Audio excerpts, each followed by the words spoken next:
Tayo manalangin mga kapatid.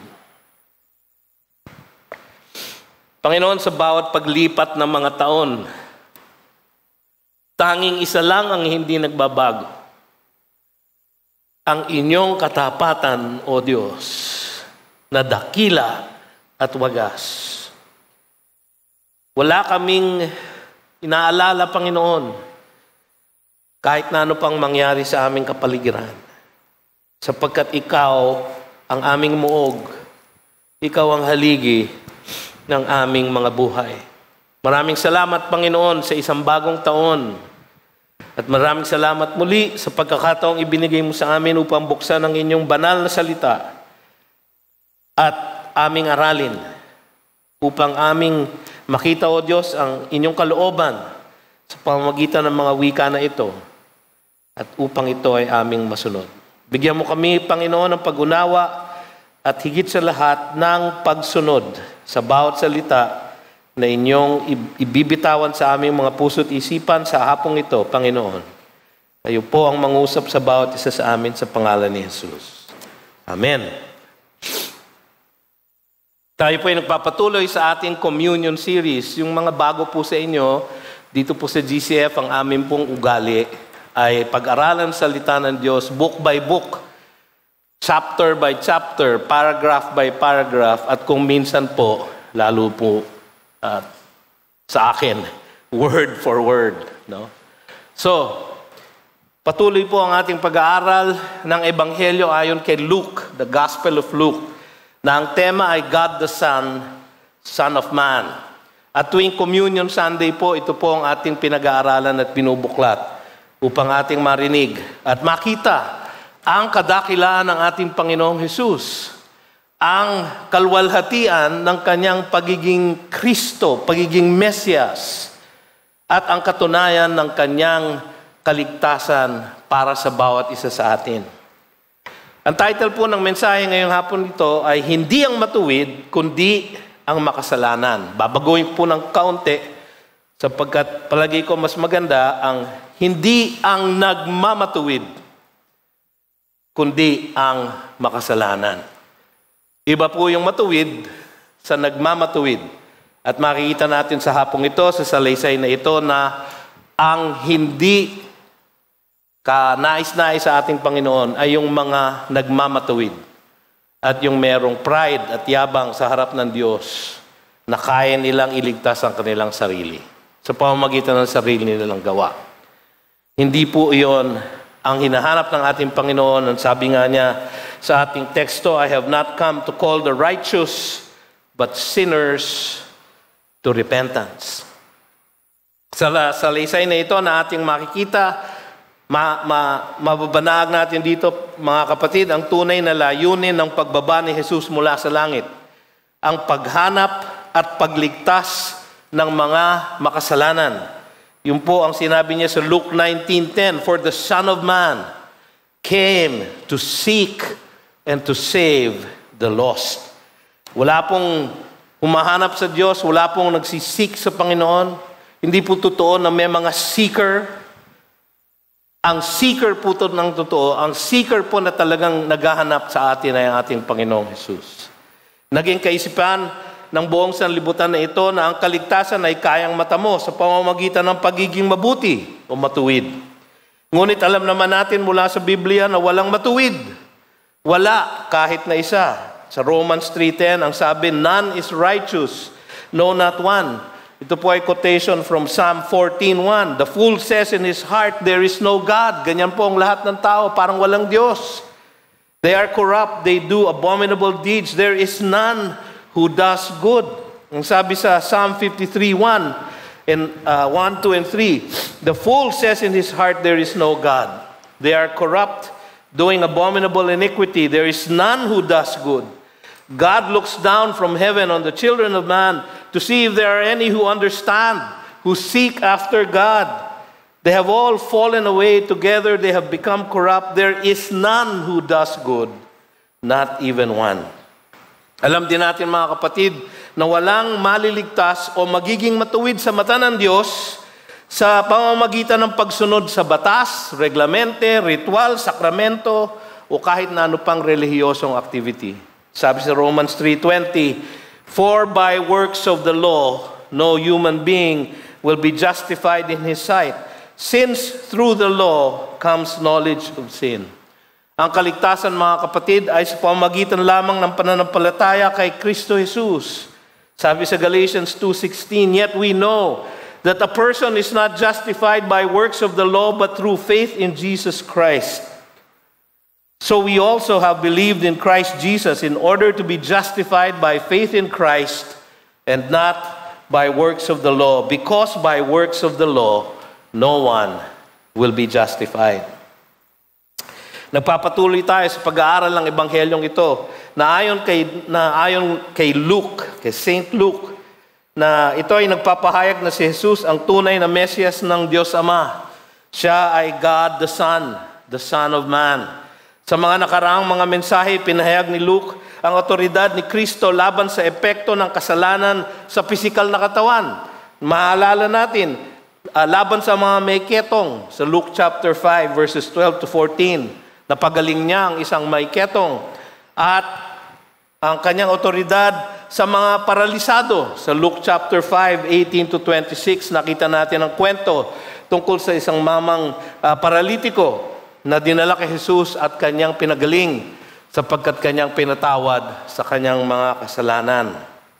Ang mga kababalaghan na ito ay kanyang patunay o ebidensya ng kanyang pagiging Diyos.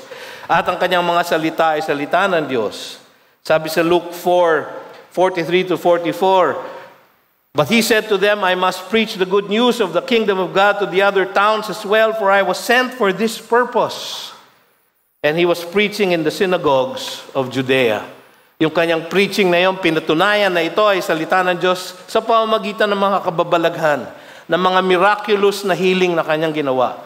Nagpapakita lamang na siya ang may otoridad laban sa mga epekto ng kasalanan sa atin bilang mga tao. Sa ating pag-aaral sa araw na ito, patuloy na ipapakita ni Jesus ang kanyang karapatan at otoridad na magpatawad ng makasalanan.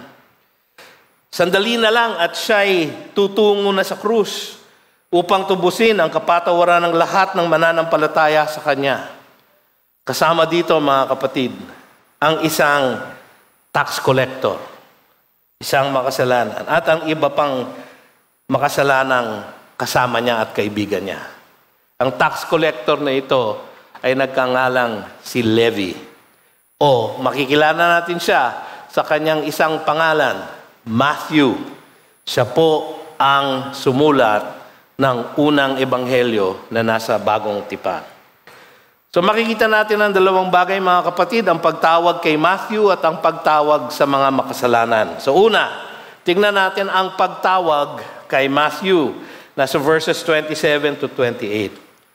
Isang di karapat-dapat na alagad ang una nating masasalubong. Sabi sa verse 27, "After this, he went out and saw a tax collector named Levi sitting at the tax booth." Yung after this po ay tumutukoy sa pagpapagaling ni Jesus sa isang paralitiko. Yung po yung immediately preceding na event sa ating pong pinag-aaralan na ebanghelyo. Sa Luke 5 verses 25 to 26, pinagaling niya ang isang paralitiko pagkatapos niyang patawarin ang kanyang mga kasalanan. At di ba natanong natin, nung huli natin pinag-aaralan ng mga bagay na ito, ano ba ang mas madali? Yung pagalingin siya o patawarin ang kanyang kasalanan? At atin ngang naisip, mga kapatid, na mas madali yung magpagaling ng pisikal ng ating Panginoon. Mas mahirap yung magpatawad ng kasalanan sapagkat siya ay papunta pa lamang sa krus kung saan tutubusin niya sa pamamagitan ng kanyang sariling buhay at dugo ang kapatawaran na kanya ngayong ibinibigay sa mga makasalanan, katulad halimbawa ni Levi. Ayon sa Mark chapter 2, ito pong pangyayaring ito ay nasa Matthew 9. No, sa sarili niyang gospel, no, meron siyang account nito. Matthew 9, verses 9 to 17. Tapos sa Mark chapter 2, verses 13 and following, nandun po itong pangyayaring ito. Ayon sa Mark chapter 2 verse 13, ang wika doon, he went out again, pagkatapos niyang pagalingin yung paralitiko, he went out again beside the sea, and all the crowd was coming to him, and he was teaching them. So yun po ang kanyang gawain, yun po ang kanyang ginagawa. Yung katagang, he went out and saw, yun po ang sinasabi ng ating teksto. After this, he went out and saw a tax collector named Levi. Maganda po yung mga salitang ginamit dun sa he went out and saw. Sapagkat ito ay nagsasaad ng sadyang pinuntahan, sadyang nilapitan, sadyang pinansin ni Jesus si Levi. Hindi po random na pagkatapos nito and he saw Levi. Hindi po random. Yung pong salitang ginamit, tiaomai, to look closely. Pinagmasdan niyang mabuti. Tinitigan niyang mariin. At kanyang nilapitan ng personal at bukod tangi si Levi. Yung pong ibig sabihin ng phrase na yon. Kung minsan po, babasahin natin sa English, parang random lang. He went out and saw. Pero sa original na language, ang sinasabi po ron, siya po ay talagang sinadya niya, nilapitan niya, tinukoy niya, at kanyang tinawag si Matthew, si Levi, ng bukod tangi. Nakakatuwa po, sa Gospel of Matthew, yung version niya nitong account na ito, sa Matthew 9:9, ang sabi niya doon, he saw a man called Matthew. Hindi po ginamit ni Levi ang kanyang original na pangalan sa kanyang sariling account sa Matthew 9. Ang ginamit na niya yung kanyang bagong pangalan, Matthew. Ang ibig po kasi sabihin ng Matthew is gift of Jehovah. Gift of Jehovah. Ang ganda po nung ibig sabihin ng pangalan niyang Matthew. Kaya naman pala yun ang ginamit niya dun sa sarili niyang version nitong account na ito. Gift of Jehovah. Sapagkat siya nga po ay isang aginaldo ng Diyos Ama sa Diyos Anak. Isang eternal love gift. Bawat isa pong mananampalataya ay isang gift ni Jehovah sa kanyang anak na si Jesus. Bawat isa po sa atin na mananalig sa Kanya. Bawat isa pong ililigtas ni Jesus ay isang gift na ibinigay ng Diyos Ama sa Kanyang anak. Bawat isa po sa atin. Si Matthew po, si Levi, ay isang gift of Jehovah. Pero siya po ay isang tax collector sitting at the tax booth. Ito po ay isang karimari-marim, malalim na Tagalog, nakakainis, nakakagalit na isang sitwasyon, nakakagalit na isang karera, isang career, isang profesyon na kinamumuhian ng lahat. Si Levi ay hindi karapat-dapat na lapitan ni Jesus. Ni Jesus na Mesiyas ng Diyos, na hinirang ng Diyos. Hindi karapat-dapat na lapitan si Matthew. Sinadya pa niya si Matthew. He went out and saw. Hindi po random. Sinadya niya si Matthew. Pero hindi siya karapat-dapat na sadyain ni Jesus. Sapagkat siya ay sitting at the tax booth. Ang ibig po sabihin, siya ay maniningil ng buwis na kinamumuhian ng mga Israelita noon. Alam niyo mga kapatid, kahit ngayon, yung iba sa atin, kinamumuhian natin ang mga naniningil ng buwis. Yung mga BIR examiner. Hindi po lahat ay corrupt. Hindi po lahat. Huwag niyo pong lalahatin. Sa loob po ng BIR, kinagagala ko pong sabihin sa inyo na merong BIR Christian Fellowship. Yan po ay tinatag ng isang grupo na ang pangalan nila ay Fellowship of Christians in Government. Matagal ko na pong sinusuportahan ang grupong ito. Ito po ay pinamumuno ng isang matalik na kaibigan, si Niels Riconalia. At sa loob ng BIR natin ngayon, merong Christian Fellowship. Mga tunay at tama at matuwid ng mga BIR examiner. Pero nung panahon po ni Levi, bihira po ang matuwid. Sapagkat yung sistema nila ay ganito, yung pangongolekta ng buwis ng mga Romano, ng mga Romans, ay ginagawa nila sa pamamagitan ng pagbebenta ng tax franchise. Kumbaga sa gobyerno natin ngayon, nagbebenta sila ng concession. Tax concession para sa isang syudad, isang pamayanan. At ito ay ipapabid nila para it will go to the highest bidder. So yung mga nais kumita ng pera at napakatiyak, wala nang mas tiyak pa sa taxes. Hindi mo kailangan ng marketing para ikay bumenta o magkaroon ng revenue sapagkat kailangan bayaran ang mga taxes. At ang buong lakas ng sandataang lakas ng Rome ang nasa iyong likuran. Kaya siguradong pera po mga kapatid, kaya marami pong nagbibid sa mga tax franchise na ito. Napupunta ito sa highest bidder at ang sistema ay nagbibigay ang mga Romans ng quota. Halimbawa, sa pamayanan ng Capernaum, 1 million denarii ang minimum. Ang tawag po dyan sa ating lingwahe ngayong panahon na ito ay government concession payment. No? Isa po sa mga negosyong aking pinamumunuan ay ang infrastructure concession business ng JG Summit. At pamilyar po ako sa mga concession na ganito na binibid out ng gobyerno at pataasan ng bid. Pagka nakuha ng isa, merong minimum quota, ang lahat ng makolekta niya, lampas o labis dun sa quota na yon, kanya na. Kaya automatic na pera.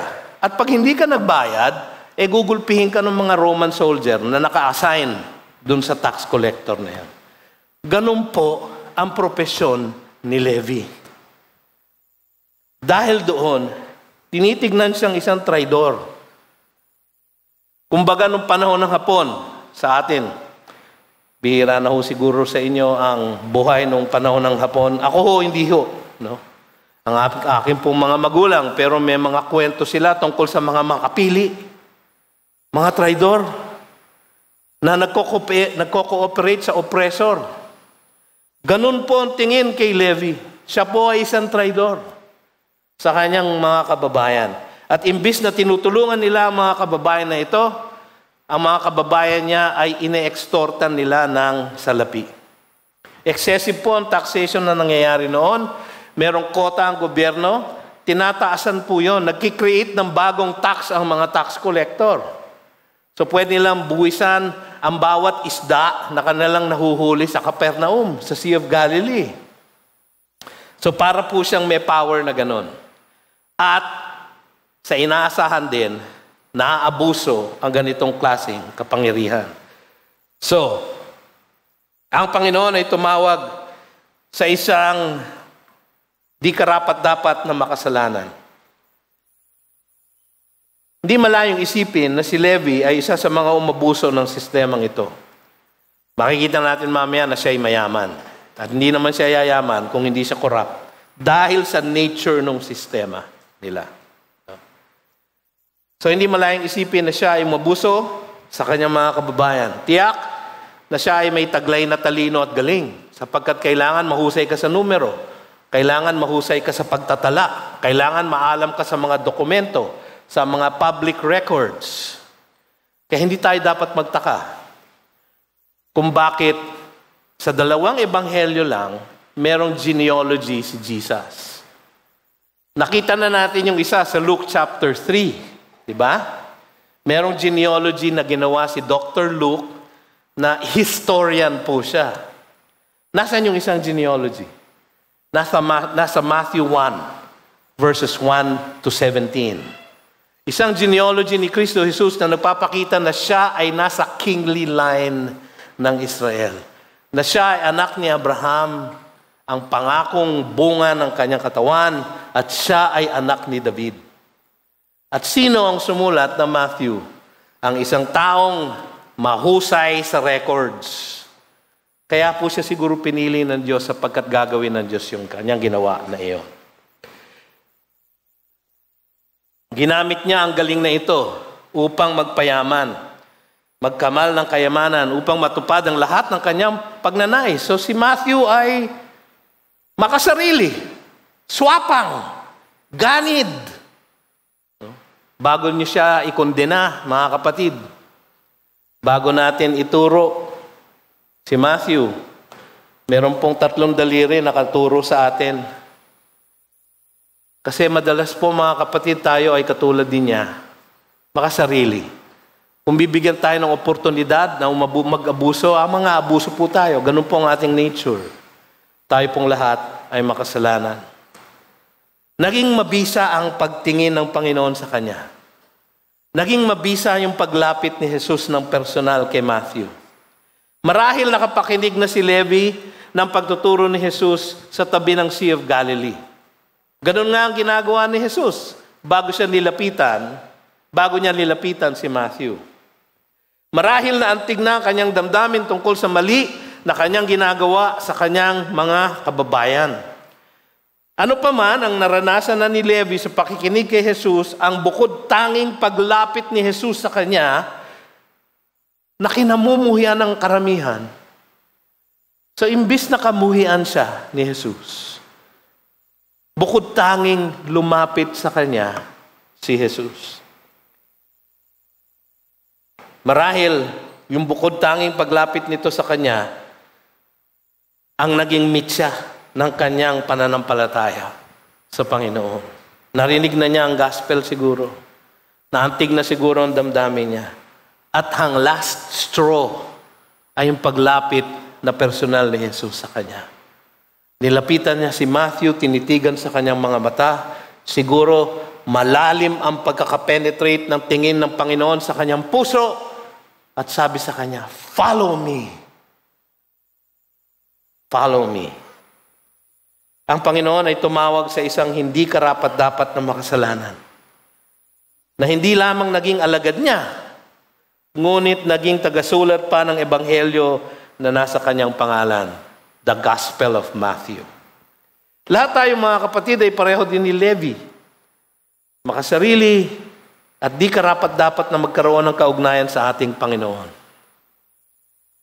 Ngunit para sa mga katulad niya, pumarito ang ating Panginoon upang maging tagapagligtas.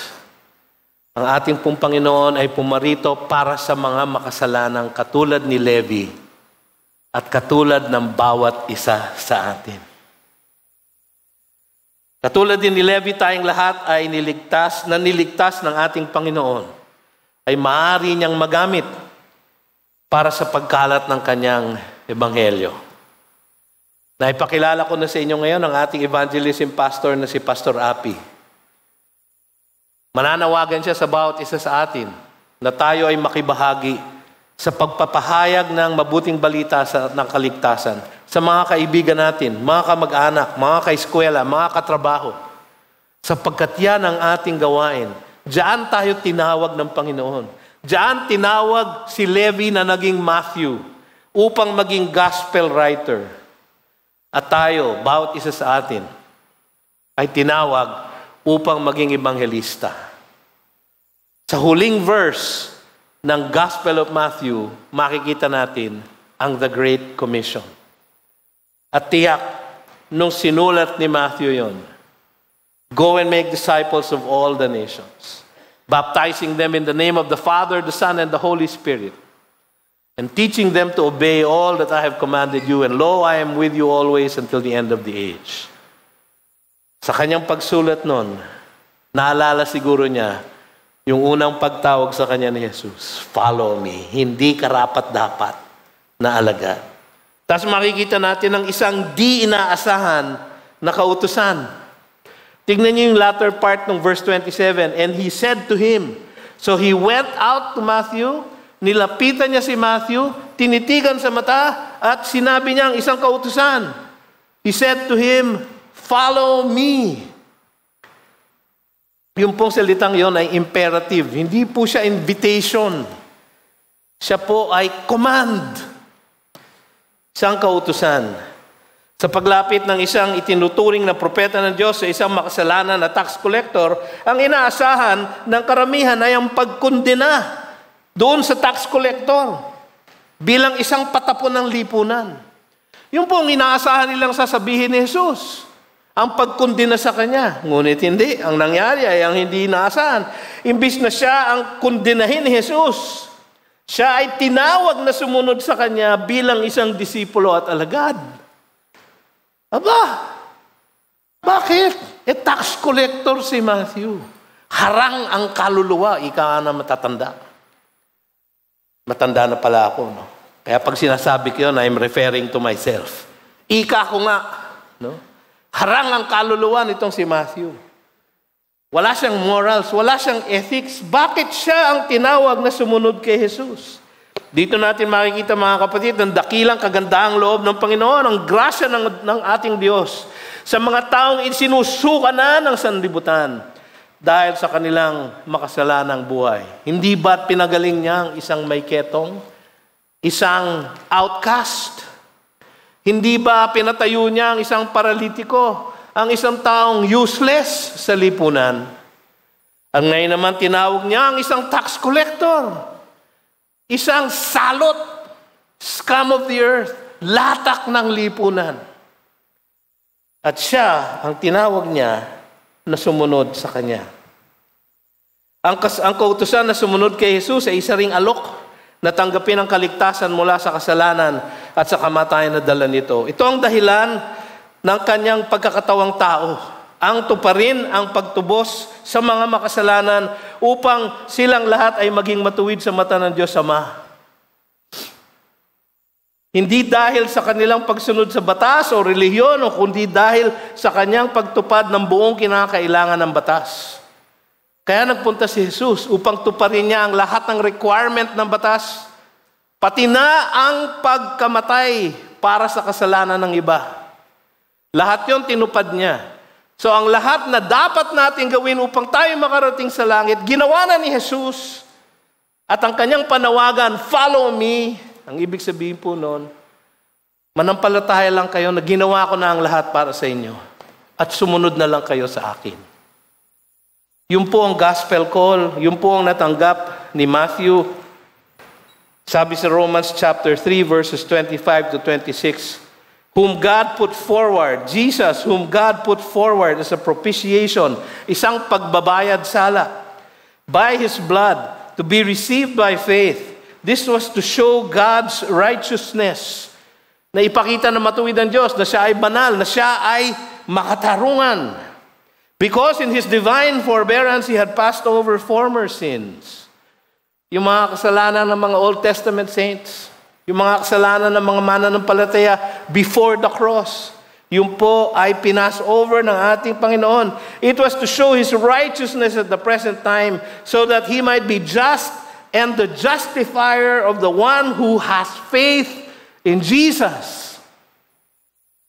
No sinabi niya, follow me, sabi niya kay Levi, ang pananampalataya ni Levi ay sa ginawa ni Jesus para sa kanya. Hindi yun sa ginawa niya para sa Diyos. Sapagkat ang lahat ng ginawa ni Matthew up to that point ay puro kalokohan. Ito pa rin ang alok ng ating Panginoon sa lahat ng makasalanan sa atin ngayon. Sa lahat na nag-aakala na sila ay wala ng pag-asang maligtas. Si Jesus ay taimtim na nananawagan, follow me. Follow me. Nararamdaman niyo ba kung minsan na, alam mo, pastor, napakalayo ko sa Panginoon. Parang wala akong nararamdaman sa aking kalooban. Parang wala akong pakundangan kung magkasala. Parang harang na ang aking kaluluwa. Totoo mga kapatid, lahat po tayo ganyan nag-uumpisa. Baka iniisip nyo,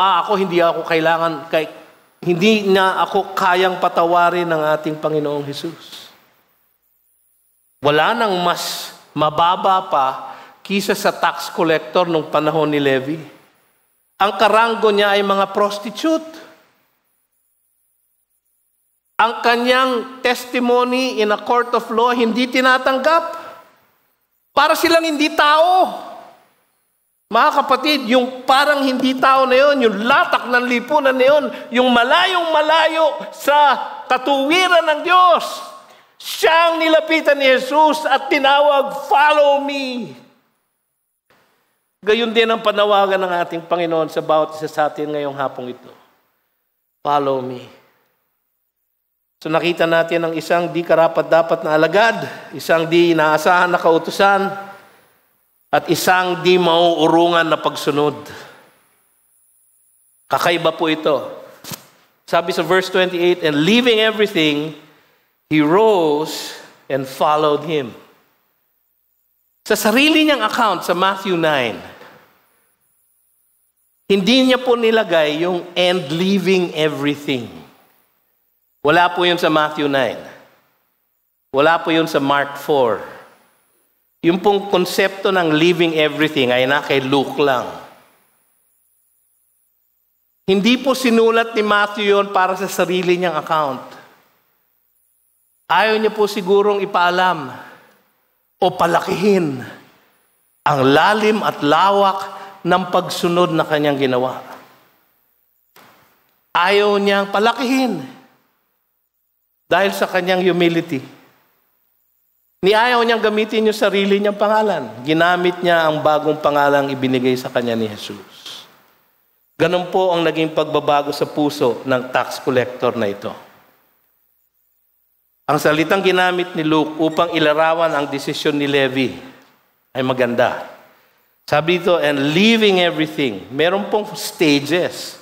And leaving everything, katatileo, ang original salita.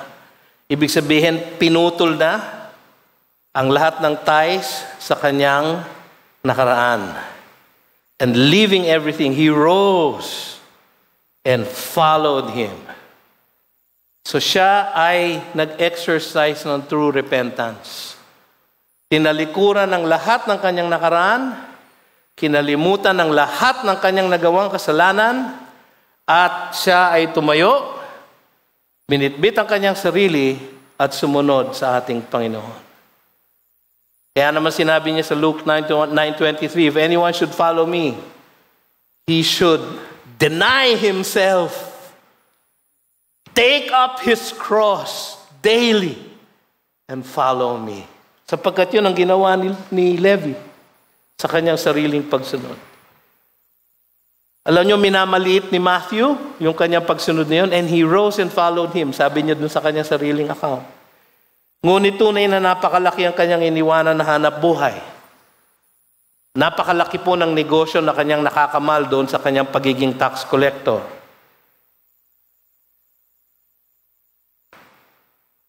Napaka-permanente at walang urungan ang kanyang desisyon.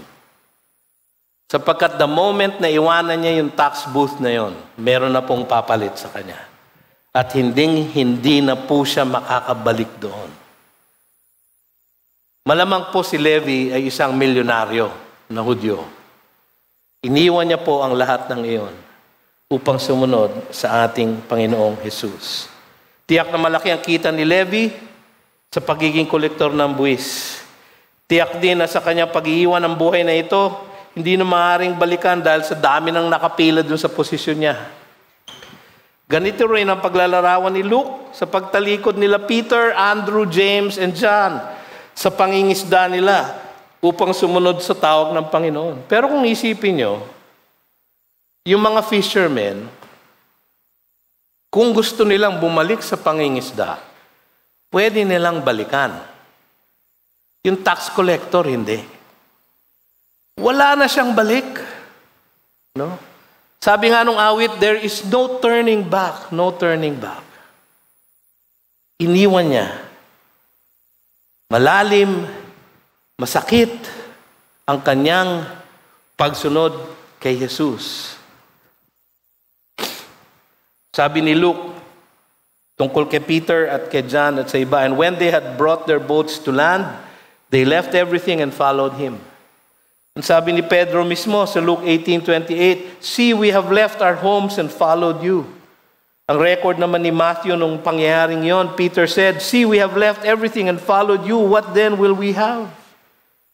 Ang sagot ni Jesus sa kanila, truly I say to you, in the new world, when the Son of Man will sit on his glorious throne, you who have followed me will also sit on 12 thrones, judging the 12 tribes of Israel. And everyone who has left houses or brothers or sisters or father or mother or children or lands for my name's sake will receive 100-fold in this life and in the next. Yan po ang pangako ni Jesus sa kanya. Iniwan niya. Alam niyo mga kapatid, parang napaka-dramatic kung ating ikwento ngayon. Pero para sa bawat isa sa atin, yan din ang kinakailangan nating gawin. Para sa lahat na tinatawag ng Panginoon sa kaligtasan man o sa pagiging saksi niya sa mundo. Talaga namang kailangang iwanan ng lahat ng nakaraang kasalanan, kaisipan, mga filosofiya, mga pagnanasa, at makasariling kalooban. Kailangan iwanan. Sabi nga 2 Corinthians 5:17, if anyone is in Christ, he is a new creation. The old has passed and the new has come. Yan po ang nangyari kay Levi. Kailangan talikuran kung minsan kahit ang sariling pamilya at iba pang mga kaugnayan natin upang maging pinakamahalaga sa ating lahat ang Panginoon sa ating buhay. Kailangan siya ang pinakamahalaga. Sa Luke 9:23-26, ang sabi ron, if anyone would come after me, let him deny himself and take up his cross daily and follow me. For whoever would save his life will lose it, but whoever loses his life for my sake will save it. For what does it profit a man if he gains the whole world and loses or forfeits himself? Yung po siguro naisip ni Levi, mayaman nga ako, pero wala naman akong kaluluwa.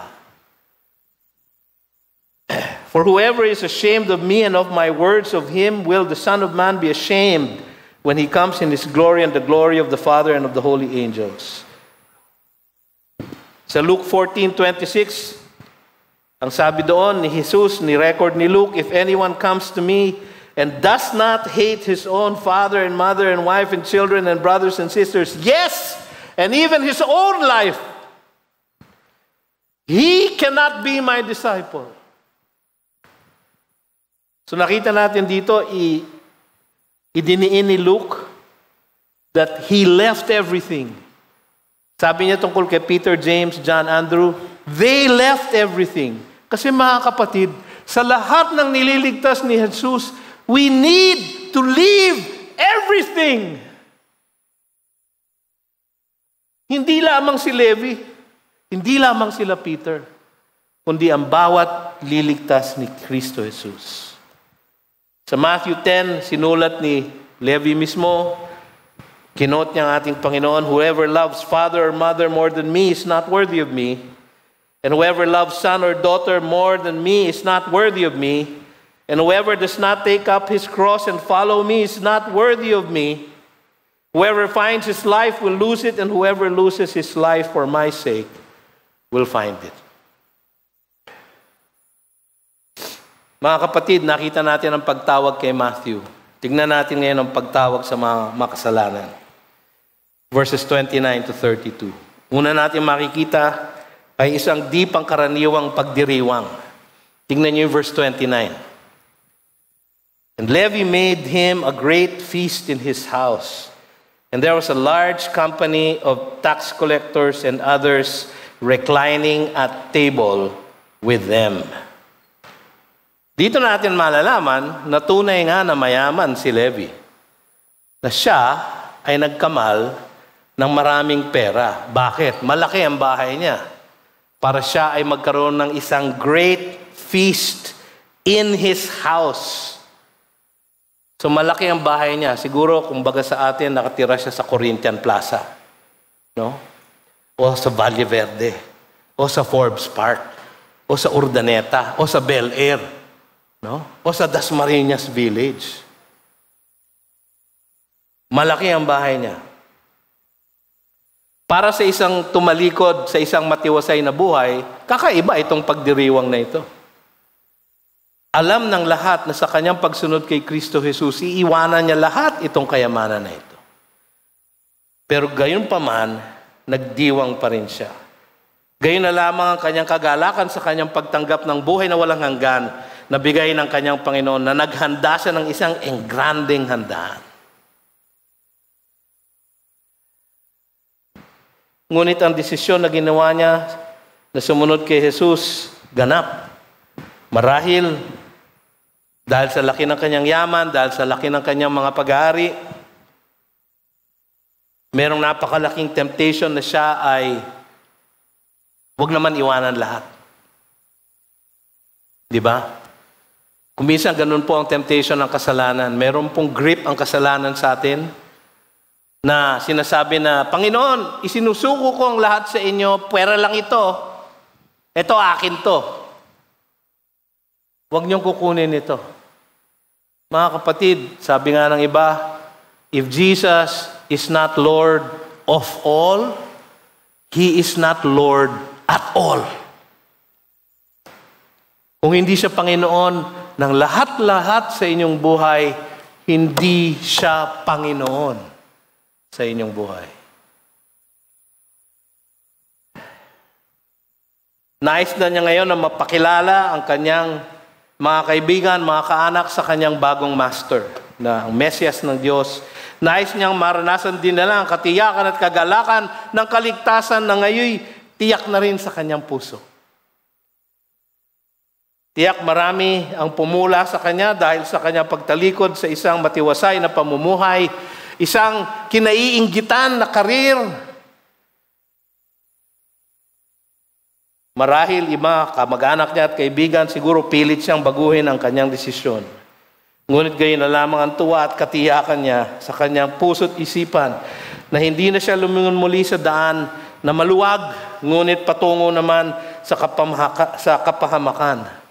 Naalala ni Matthew yung kanyang sinulat sa Matthew 7:13, ang sabi ng Panginoon, enter by the narrow gate, for the gate is wide and the way is easy that leads to destruction, and those who enter by it are many.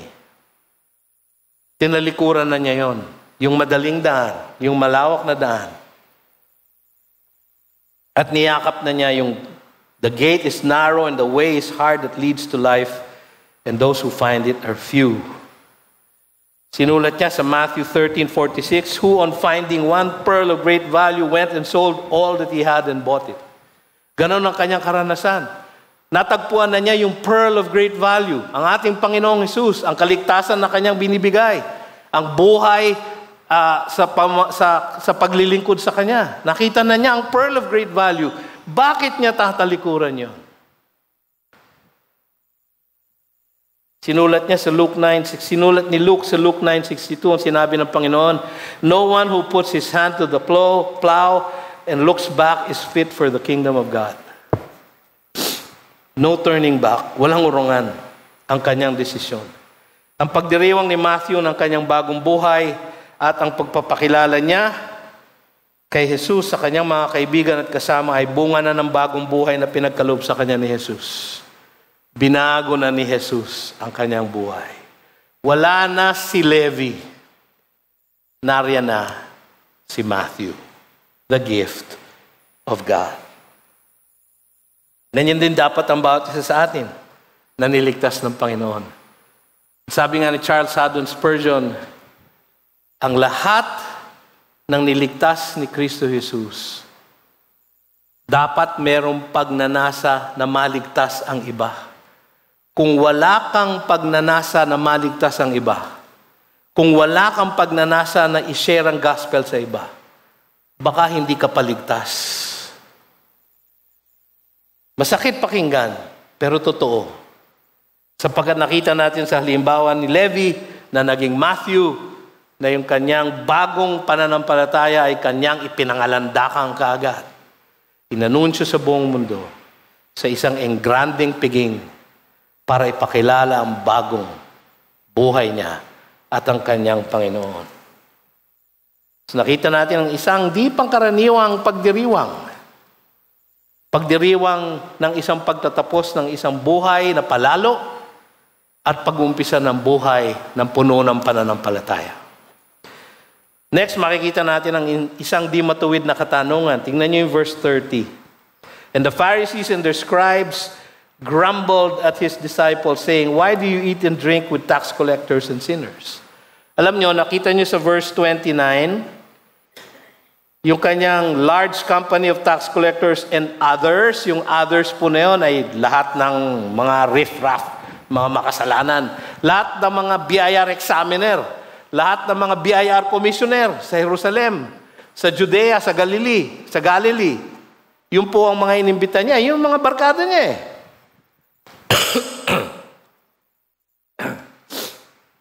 Ang nakakaano dito, pansinin nyo, and others reclining at table. Yun po ay nagsasaad sa atin ng isang intimate na fellowship. Alam nyo, isang bagay yung imbitahin mo ang isang tao at kausapin siya sa loob ng pamamahay mo. Malalim na kaugnayan yung imbitahin mo ang isang tao at kumain na kasama siya. Reclining at table, sila po ay nakahiga. Alam nyo na po ang katulad ng gagawin natin sa Lord's table, no? Yung Last Supper nila, sila ay naka-recline. So para silang nakahiga sa mga maliliit na sofa at naka-extend po ang katawan nila around the table. No? Bakit po nakahiga? Kasi mahaba-habang inuman at usapan po yun. Sapagkat malalim at intimate ang kanilang kaugnayan sa isa't isa. So kaya ganoon na lang ang tanong ng mga Pariseo, why do you eat and drink with tax collectors and sinners? Ito yung mga religious leaders, ang mga Pariseo, ang tawag sa kanila, the party of the separated ones. Kami yung banal. Mga eskriba, mga teachers ng Old Testament law. Kung ano ang saya ni Matthew sa kanyang pagsunod kay Jesus, ganoon naman ang tindi ng galit nila sa kanyang pakikisalimuha sa mga makasalanan. Nagbubulong-bulungan sila, yung pong grumble, no? Ang sabi dito, the Pharisees and the scribes grumbled, gogitso, ganun po ang salita. Parang it sounds like grumbling, gogitso. Binubulong nila yung kanilang reklamo. At ang binubulungan nila, hindi si Jesus, yung kanyang mga disipulo. Bakit? Takot sila kay Jesus eh. Akala ba nila, pag binulong lang nila sa mga disipulo, hindi maririnig ni Jesus? Yun nga ang iniisip lang nila, naririnig niya eh. So datapwat, sinagot niya. Itong mga ito, ang mga religious leaders nung panahon ni Jesus sa Israel. Para sa kanilang hungkag na relihiyon, ang matuwid lang at sumusunod sa alituntunin ng kanilang relihiyon, ang may karapatan na makisalamuha sa mga nabibilang sa kaharian ng Diyos. Sa kanilang sariling sukat, sila ang mga matuwid. Kaya nga yung title, pinalitan ko ng konti. Hindi sa nagmamatuwid. Sapagkat hindi sila matuwid. Sila ay nagmamatuwid lang. Sa kanilang sariling sukat, sila ang matuwid. Sila ang dapat pakitunguhan ni Jesus, hindi yung mga sinners. Kung siya nga ay tunay na propeta at Mesiyas, dapat sila ang kausap dahil sila ang religious leaders, mga relihiyoso. Kapareho nila yung nagtampong kapatid ng alibughang anak.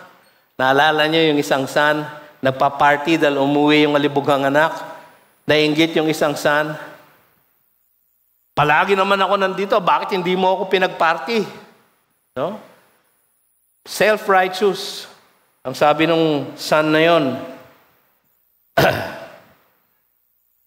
look, these many years I have served you and I never disobeyed your command. Totoo nga ba? Yun ang tingin niya.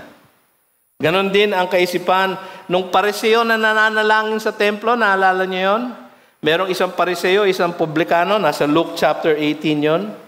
Ang sabi ng Pariseo, God, I thank you that I am not like other men, extortioners, unjust, adulterers, and even like this tax collector. Tinulo niya yung tax collector na nandun sa templo. Nasa dulon-dulon ng templo, hindi makalapit sa Panginoon dahil sa kanyang kahihiyan. Pareho nila yun. Katulad nung rich young ruler sa Luke 18. Sabi niya, all these I have kept from my youth. Lahat ng kautusan. All these. Sinunod ko. Totoo nga ba? Sa sarili lang niyang paningin. Bagaman hindi nila tinanong ng diretso si Jesus, sinagot sila ni Jesus. At dito natin makikita ang huli. Isang di inaasahang kagandahang loob. Tignan niyo verses 31-32. Then Jesus answered them, those who are well have no need for a physician, but those who are sick, I have not come to call the righteous, but sinners to repentance. Sinagot ni Jesus ang mga Pariseo, ng isang paglalarawan. Ang doktor, hindi nagpapagaling ng magaling. Di ba? Naalala niyo yung, naintindihan ninyo yung paglalarawan, di ba? Ang lumalapit lang sa doktor, yung may sakit. No? Kaya mahirap po yung may asawa kayong doktor. No? Kasi parang palagi ako may sakit. No? Pagka medyo nagreklamo ka ng ganito, kaya kuminsan, pag masakit yung dito ko, naku, ano kaya yan? Siya baliktad po eh. Sabihin niya, masakit yung dito ko, yung kasu-kasuan ko rito. Wala yan! Ganyan po ang misis ko. Yan ang okay na doktor, di ba? Good news palagi, di ba? Wala yan! Naku. Wala yan, ang kidney mo ganyan na lang kakonti. Wala yan! Stage 3 ka pa lang, malayo ka pa sa stage 5. Parang nasa gitna na ako, di ba? Pero ang pumupunta lang sa doktor, yung may sakit. Yung iba nga sa atin, ayaw natin pumunta sa doktor, di ba? Kasi baka may sabihin sa atin na ayaw natin tanggapin. Ayaw natin pumupunta sa doktor. Ang nagpupunta lang ang may sakit. Sa totoo lang, ang lahat ng tao ay may sakit. Ang lahat ng tao ay may sakit at ang sakit na iyan ay ang kasalanan. Romans 5:12, therefore just as sin came into the world through one man, si Adam, and death through sin, and so death spread to all men because all sinned. Lahat may sakit. So lahat nangangailangan ng doktor. Kaya lang yung iba, tinatanggap nila na sila ay makasalanan at may sakit at willing lumapit o makinig sa manggagamot o sa tagapagligtas. Pero yung iba, inaakala nila na sila ay matuwid. Ngunit sila ay nagmamatuwid lang. Sila ay may sakit din, pero hindi nila alam na sila ay may sakit. Di ba may kasabihan ng matatanda? Ayan na naman ako. Ako yun eh. Ako na yun, yung matatanda. May kasabihan kaming matatanda. No? Na ang pinakamahirap gisingin ay yung nagtutulog-tulugan. No? Naranasan nyo na yun sa mga anak nyo? No? Huy, gising na! No? Nagtutulog-tulugan. Gising na yun.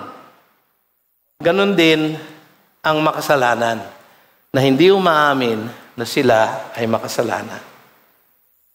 Yung mga tumatanggap lang na sila ay nangangailangan ng lunas sa kanilang kasalanan, katulad ni Matthew, katulad nung paralitiko, katulad nung may ketong, yung mga tinatanggap na nangangailangan sila ng tagapagligtas, ng tagagamot, sila lang ang makakapasok sa kaharian ng Diyos. Matthew 5:3, blessed are the poor in spirit, for theirs is the kingdom of heaven. Hanggat hindi ninyo inaamin na kayo'y walang-wala na, poor in spirit, beggarly poor, wala kayong kahit na ano, ang tanging pwedeng nyo lang gawin ay itaas ang inyong kamay at humingi ng habag sa Panginoon. Hanggat hindi kayo nakakarating sa ganung punto sa buhay ninyo, hindi kayo makatatanggap ng kaligtasan ng Diyos. Yun ang panawagan niya dito. Doon sa account ni Matthew, sa Matthew 9:13, may dinagdag si Matthew. Sabi niya sa Matthew 9:13, bago niya sinabi yung, for I came not to call the righteous but sinners, meron siyang ibang kinote. Go and learn what this means. I desire mercy and not sacrifice. Si Matthew lang ang nagsabi nun. Wala kay Luke, wala kay Mark. Si Matthew ay isang detailed na person.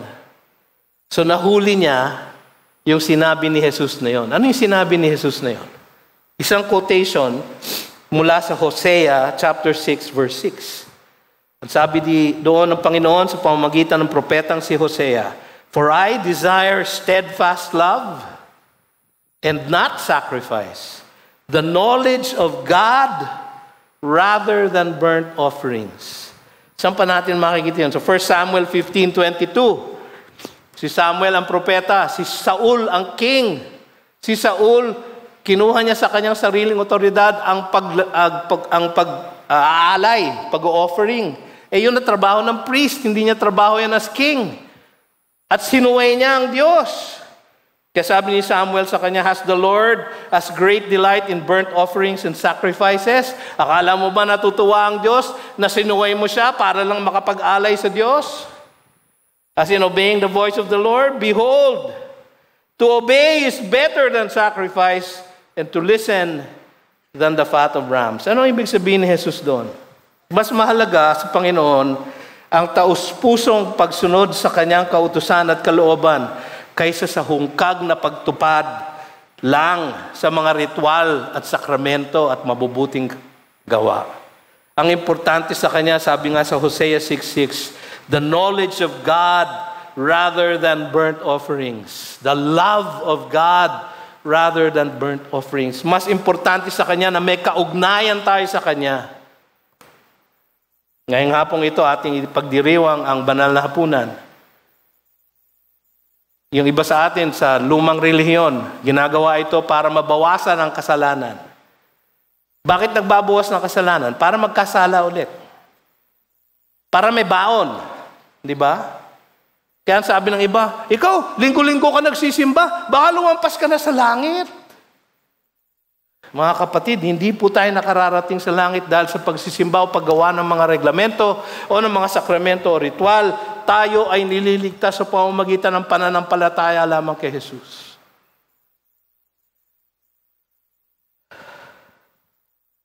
Malinaw ang mensahe sa atin ng Panginoon sa salaysay ni Luke. I have not come to call the righteous but sinners to repentance.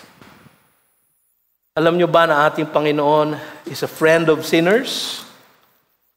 Sa Matthew 27, nung siya ay pinako sa krus at nung nalagutan na siya ng hininga, merong isang centurion na nagwika pagkatapos na mangyari yung mga nangyaring kagilagilalas nung araw na iyon. Nahati ang curtain sa temple, nagkaroon ng lindol, dumilim. Sabi nung centurion na iyon, isang Gentile, truly, this man is the Son of God. Doon sa kanyang crucifixion, libo-libo ang sumigaw at sinabing, crucify him. Pero sa Acts chapter 2, libo-libo ang niligtas ni Jesus. Malamang kasama dun sa karamihan na yun na kanyang niligtas. 3,000 of them, kung naalala nyo. Niligtas ni Jesus sa araw na iyon. Binautismuhan ng mga alagad. Marahil kasama dun sa maraming yon ang mga sumigaw ng crucify him. Is Jesus a friend of sinners? Naligtas niya yung centurion na nagpako sa kanya sa krus. Naligtas niya ang libo-libo na sumigaw na crucify him. Sa Acts chapter 6, hindi ba ang naglitis sa kanya ay mga chief priests and scribes?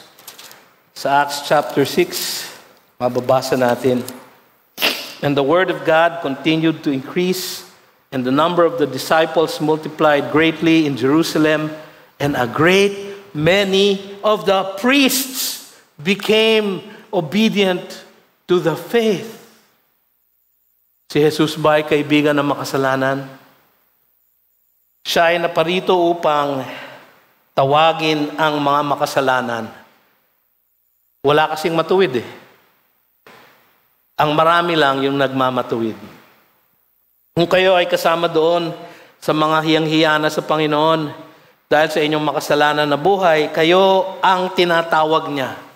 Natanggapin ang alok niyang kaligtasan kay Kristo Jesus. Siguro iniisip nyo, hindi ako makaka-join ng Lord's Supper. Kasi ang daming akong kasalanan sa Panginoon. Mga kapatid, hindi po balakid yun. Sapagkat ngayon din maaari tayong manalangin, tumingi ng tawad sa Kanya. At kung kayo'y lalapit sa Kanya at hihingi ng Kanyang kahabagan, katulad nung publikano, nung tax collector sa templo, naalala nyo? Yung Pariseo, kinundi na siya. Sabi sa Luke 18:13, but the tax collector, standing far off, malayo siya, nahihiya siya sa Diyos, would not even lift up his eyes to heaven, but beat his breast, saying, God, be merciful to me, a sinner. Kahabagan mo ako, Panginoon, sapagkat ako'y makasalanan. Anong sabi ni Jesus? I tell you, this man went down to his house justified. Siya ay naligtas. Si Zacchaeus, hindi lang tax collector, chief tax collector, BIR commissioner. Ang sabi ni Jesus, today salvation has entered this household dahil sa kanyang ginawang pagsisisi. Kung kayo naman ay umaasa sa inyong pagiging relihiyoso o sa inyong mabubuting gawa, tanggapin ninyo na hindi sapat ang mga yan para sa inyong kaligtasan. Kayo ay may sakit at nangangailangan dakilang manggagamot. Tumawag na kayo sa Kanya at tanggapin ang Kanyang kaligtasan. Mga kapatid, sa hapong ito, tayo po ay magdiriwang ng ating communion. At sa ating pagdiriwang na ito, mahalaga na malaman nating lahat na ang maaari lang magdiwang ay yung mga tumanggap na kay Jesus. Ang maaari lang makisalo ay yung mga ayos ang buhay sa kanyang harapan. So kung iisipin nyo, Pastor, marami ako nagawa itong past week na ito. Marami akong pinanood na hindi ko dapat pinanood. Dinasa na hindi ko dapat basahin. Kinain na hindi ko dapat kainin. Marami akong ginawang kapalulawan. Baka hindi ako maka-join ngayon, Pastor. I came to call sinners, sabi ni Jesus. At tinatawag niya kayo na humingi ng tawad at ayusin ang inyong kaugnayan sa Kanya. Mga kapatid, kung kayo ay hindi pa tumatanggap sa Kanya, hindi nga tama na kayo ay magdiwang sapagkat wala kayong ipagdiriwang. Ngunit bakit niyo pipigilin ang inyong sarili? Bakit hindi kayo lumapit sa Kanya ngayon din sa ating pananalangin upang tumanggap sa Kanyang kaligtasan?